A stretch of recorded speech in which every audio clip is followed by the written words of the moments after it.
સ્વાગત છે તમારું મિત્રો મારી YouTube ચેનલ રસોઈ ઘરમાં। આજે આપણે બનાવીશું ખૂબ જ સરળ અને માત્ર 2 વસ્તુથી બની જતા મમરાના લાડુ।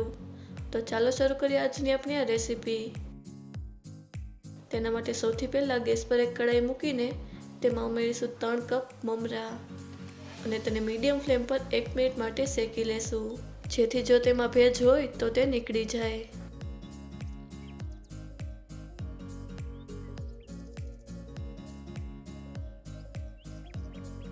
એક મિનિટ થઈ ગઈ છે અને મમરાને આપણે શેકી લીધા છે, તો ગેસની ફ્લેમને બંધ કરી દઈશું અને મમરાને કાઢી લેશું।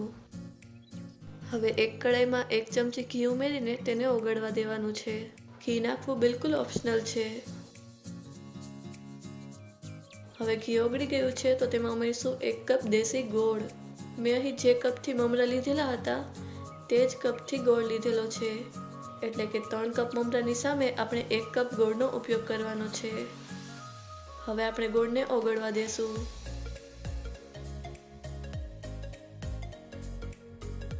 તમે જોઈ શકો છો કે ગોળ ધીરે ધીરે ઓગળવા લાગ્યો છે। હવે ગોળ સારી રીતે ઓગળી ગયો છે, તો આપણે તેને હજુ થોડી વાર પકાવવાનો છે, જ્યાં સુધી તેનો કલર ચેન્જ ન થવા લાગે। તમે જોઈ શકો છો કે ગોળનો કલર ચેન્જ થવા લાગ્યો છે। હવે ગોળનો કલર થોડોક પીળાશ પડતો થવા લાગ્યો છે, તો આપણે આ જ રીતનો ગોળ તૈયાર કરવાનો છે। એટલે હવે આપણે ગેસની ફ્લેમને બંધ કરી દઈશું અને તેમાં થોડા થોડા કરીને શેકેલા મમરા ઉમેરતા જશું અને તેને મિક્સ કરી લેશું।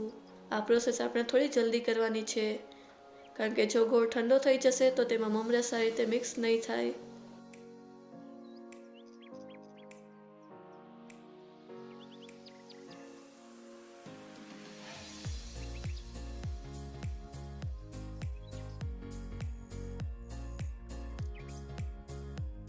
આ મિક્સચર ગરમ હોય ત્યારે જ આપણે તેમાંથી લાડુ બનાવી લેવાના છે, કારણ કે જો તે ઠંડુ થઈ જશે તો તેમાંથી સારી રીતે લાડુ નહીં બને।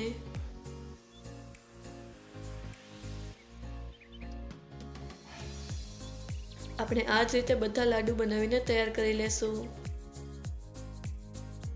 તો તૈયાર છે ખૂબ જ સરળ અને ઝટપટ બની જતા મમરાના લાડુ। આ લાડુ માત્ર 2 જ વસ્તુથી બની જાય છે અને તેને બનાવવા પણ ખૂબ જ સરળ હોય છે। તો તમે પણ એકવાર આ રીતે મમરાના લાડુ બનાવીને જરૂરથી ટ્રાય કરજો।